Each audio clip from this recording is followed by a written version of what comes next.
श्री दुर्गा सप्तशती द्वादशोऽध्यायः। देवी चरित्रों के पाठ का महात्म्य। पहले संस्कृत और बाद में हिंदी में ध्यानम।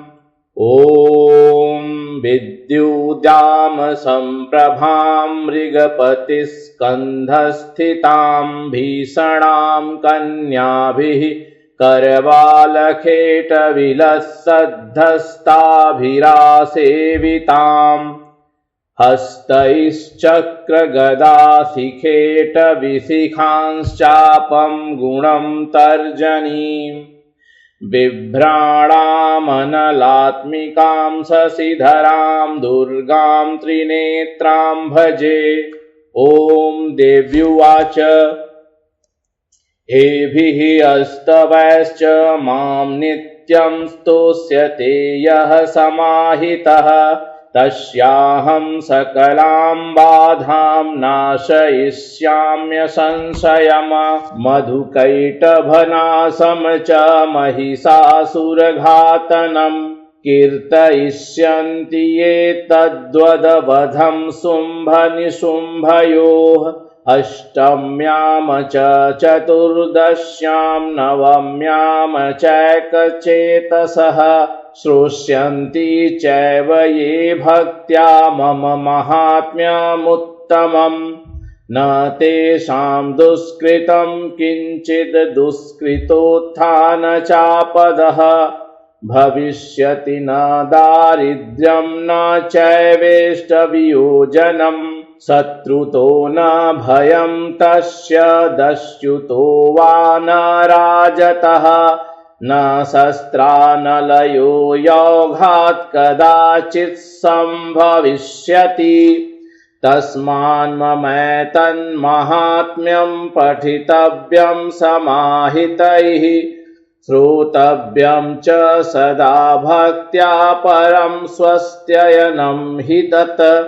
उपसर्गानशेषांस्तु महामारी समुद्भवान् तथा त्रिविधमुत्पातं माहात्म्यं समयेन्मम। यत्र तत्पठयते संयङ्गनित्यमायतने मम सदा न त्वद्विमोक्ष्यामि सन्निध्यं तत्र मे स्थितम्। बलिप्रदाने पूजायामग्निकार्ये महोत्सवे सर्वं ममैतच्चरितमुच्चार्यं श्राव्यमेव च। जानता जानता वापि बलिपूजां तथा कृतां प्रतिच्छिष्याम्यहं प्रीत्या वह्निहोमं तथा कृतम्। शरत्काले महापूजा क्रियते या च वार्षिकी तस्यां ममैतन्माहात्म्यं श्रुत्वा भक्तिसमन्वितः सर्वा बाधा विनिर्मुक्तो धनधान्यसुतान्वितः। मनुष्यो मत्प्रसादेन भविष्यति न संशयः। श्रुत्वा ममैतन्माहात्म्यं तथा चोत्पत्त्यः शुभाः पराक्रमं च युद्धेषु जायते निर्भयः पुमान्। रिपवः संक्षयं यान्ति कल्याणं चोपपद्यते नन्दते च कुलं पुंसां माहात्म्यं मम शृण्वताम्। शान्तिकर्मणि सर्वत्र तथा दुःस्वप्नदर्शने ग्रहपीडासु चोग्रासु माहात्म्यं शृणुयान्मम। उपसर्गाः समं यान्ति ग्रहपीडाश्च दारुणाः दुःस्वप्नं च नृभिर्दृष्टं सुस्वप्नमुपजायते। बालग्रहाभिभूतानां बालानां शान्तिकारकम् संघातभेदे च नृणां मैत्रीकरणमुत्तमम्। दुर्वृत्तानां शेषाणां बलहानिकरं परम् रक्षो भूतपिशाचानां पठनादेव नाशनम् सर्वं मम तन्माहात्म्यं मम सन्निधिकारकम् पशुपुष्पाद्यधूपश्च गन्धदीपस्तथोत्तमैः विप्राणां भोजनैर्होमैः प्रोक्षणीयैरहर्निशम् अन्यैश्च विविधैर्भोगैः प्रधानैर्वत्सरेण या प्रीतिर्मे क्रियते सास्मिन् सकृत्सुचरिते श्रुते श्रुतमहरति पापानि तथारोग्यं प्रयच्छति रक्षां करोति भूतेभ्यो जन्मनां कीर्तनं मम युद्धेषु चरितं यन्मे दुष्टदैत्यनिवर्णहम् तस्मिन् श्रुते वैरिकृतं भयं पुंसां न जायते युष्माभिः अस्तुतयो याश्च ब्रह्मर्षिभिः कृताः ब्रह्माणा च कृतास्तास्तु प्रयच्छन्ति शुभां मतिम् अरण्ये प्रान्तरे वापि दावाग्निपरिवारितः दस्युभिर्वावृतः शून्ये गृहीतो वापि शत्रुभिः सिंहव्याघ्रानुयातो वा वने वा वनहस्तिभिः राज्ञा क्रुद्धेन चाज्ञप्तो वध्यो बन्धगतोऽपि वा आघूर्णितो वा वातेन स्थितः पोते महार्णवे पतत्सु चापि शस्त्रेषु संग्रामे भृशदारुणे सर्वाबाधासु घोरासु वेदनाभ्यर्दितोऽपि वा अस्मरन् मम तच्चरितं नरो मुच्येत सङ्कटात् मम प्रभावा सिंहाद्यादस्यवो वैरिणस्तथा दूरादेव पलायन्ते अस्मरतश्चरितं मम ऋषिरुवाच इत्युक्त्वा सा भगवती चण्डिका चण्डविक्रमा पश्यतामेव देवानां तत्रैवान्तरधीयत तेऽपि देवा निरातङ्का स्वाधिकारान् यथा पुरा यज्ञभागभुजः सर्वे चक्रुर्निहतारयः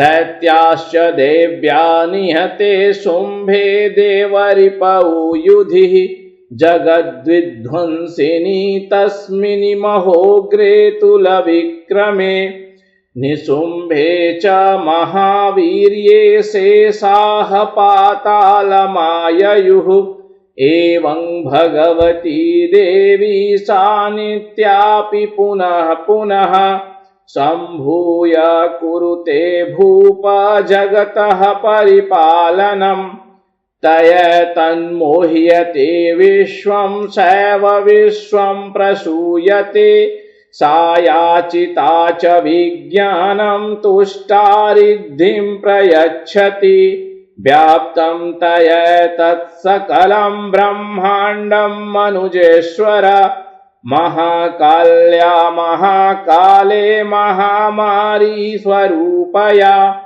शैव काले महामारी शैव सृष्टिर्भवत्यजा स्थितिं करोति भूतानां शैव काले सनातनी भवकाले नृणां शैव लक्ष्मीर्वृद्धिप्रदा गृहे शैवाभावे तथा लक्ष्मीर्विना नाशायोपजायते स्तुता सम्पूजिता पुष्पैर्धूपगन्धादिभिस्तथा ददाति वित्तं पुत्रांश्च मतिं धर्मे गतिं शुभाम् ॐ इति श्रीमार्कण्डेय पुराणे सावर्णिके मन्वन्तरे देवी महात्म्ये फल स्तुतिर्नाम 12वाध्यायः। हिंदी अनुवाद। मैं 3 नेत्रों वाली दुर्गा देवी का ध्यान करता हूँ। उनके श्री अंगों की प्रभा बिजली के समान है। वे सिंह के कंधे पर बैठी हुई भयंकर प्रतीत होती हैं। हाथों में तलवार और ढाल लिए अनेक कन्याएं उनकी सेवा में खड़ी हैं। वे अपने हाथों में चक्र, गदा, तलवार, ढाल, बाण, धनुष, पाश और तर्जनी मुद्रा धारण किए हुए हैं। उनका स्वरूप अग्निमय है तथा वे माथे पर चंद्रमा का मुकुट धारण करती हैं।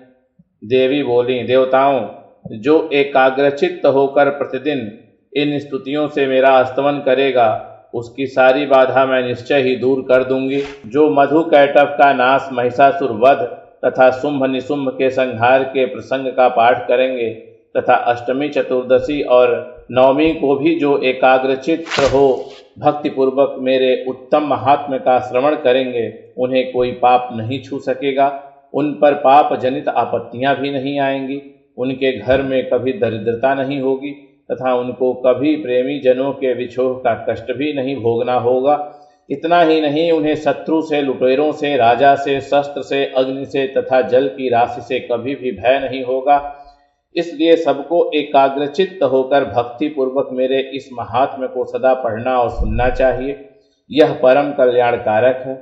मेरा महात्म्य महामारी जनित समस्त उपद्रवों तथा आध्यात्मिक आदि तीनों प्रकार के उत्पातों को शांत करने वाला है। मेरे जिस मंदिर में प्रतिदिन विधि पूर्वक मेरे इस महात्म्य पाठ का वर्णन किया जाता है, उस स्थान को मैं कभी नहीं छोड़ती। वहाँ सदा ही मेरा सन्निधान बना रहता है। बलिदान, पूजा, होम तथा महोत्सव के अवसरों पर मेरे इस चरित्र का पूरा पूरा पाठ और श्रवण करना चाहिए। ऐसा करने पर मनुष्य विधि को जानकर या बिना जाने भी मेरे लिए जो बलि, पूजा या होम आदि करेगा, उसे मैं बड़ी प्रसन्नता के साथ ग्रहण करूंगी। शरत काल में जो वार्षिक महापूजा की जाती है, उस अवसर पर जो मेरे इस महात्म्य को भक्ति पूर्वक सुनेगा, वह मनुष्य मेरे प्रसाद से सब बाधाओं से मुक्त तथा धन, धान्य एवं पुत्र से संपन्न होगा। इसमें तनिक भी संदेह नहीं है। मेरे इस महात्म्य, मेरे प्रादुर्भाव की सुंदर कथाएं तथा युद्ध में किए हुए मेरे पराक्रम सुनने से मनुष्य निर्भय हो जाता है। मेरे महात्म्य का श्रवण करने वाले पुरुषों के शत्रु नष्ट हो जाते हैं, उन्हें कल्याण की प्राप्ति होती है तथा उनका कुल आनंदित रहता है। सर्वत्र शांति कर्म में बुरे स्वप्न दिखाई देने पर तथा ग्रह जनित भयंकर पीड़ा उपस्थित होने पर मेरा महात्म्य श्रवण करना चाहिए। इससे सब विघ्न तथा भयंकर ग्रह पीड़ाएं शांत हो जाती हैं और मनुष्यों द्वारा देखा हुआ दुःस्वप्न शुभ स्वप्न में परिवर्तित हो जाता है। बाल ग्रहों से आक्रांत हुए बालकों के लिए यह महात्म्य शांति कारक है तथा मनुष्यों के संगठन में फूट होने पर यह अच्छी प्रकार मित्रता कराने वाला होता है। यह महात्म्य समस्त दुराचारियों के बल का नाश कराने वाला है। इसके पाठ मात्र से राक्षसों, भूतों और पिशाचों का नाश हो जाता है। मेरा यह सब महात्म्य मेरे सामीप्य की प्राप्ति कराने वाला है। पशु, पुष्प, अर्घ्य, धूप, दीप, गंध आदि उत्तम सामग्रियों द्वारा पूजन करने से, ब्राह्मणों को भोजन कराने से, होम करने से, प्रतिदिन अभिषेक करने से, नाना प्रकार के अन्य भोगों का अर्पण करने से तथा दान देने आदि से 1 वर्ष तक जो मेरी आराधना की जाती है और उससे मुझे जितनी प्रसन्नता होती है, उतनी प्रसन्नता मेरे इस उत्तम चरित्र का एक बार श्रवण करने मात्र से हो जाती है। यह महात्म्य श्रवण करने पर पापों को हर लेता है और आरोग्य प्रदान करता है। मेरे प्रादुर्भाव का कीर्तन समस्त भूतों से रक्षा करता है तथा मेरा युद्ध विषयक चरित्र दुष्ट दैत्यों का संहार करने वाला है। इसके श्रवण करने पर मनुष्यों को शत्रु का भय नहीं रहता।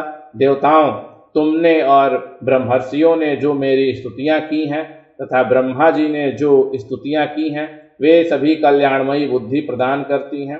वन में, सूने मार्ग में अथवा दावानल से घिर जाने पर, निर्जन स्थान में लुटेरों के दांव में पड़ जाने पर या शत्रुओं से पकड़े जाने पर अथवा जंगल में सिंह, व्याघ्र या जंगली हाथियों के पीछा करने पर, कुपित राजा के आदेश से वध या बंधन के स्थान में ले जाए जाने पर अथवा महासागर में नाव पर बैठने के बाद भारी तूफान से नाव के डगमग होने पर और अत्यंत भयंकर युद्ध में शस्त्रों का प्रहार होने पर अथवा वेदना से पीड़ित होने पर कि बहुना कभी भयानक बाधाओं के उपस्थित होने पर जो मेरे इस चरित्र का पाठ करता है वह मनुष्य संकट से मुक्त हो जाता है।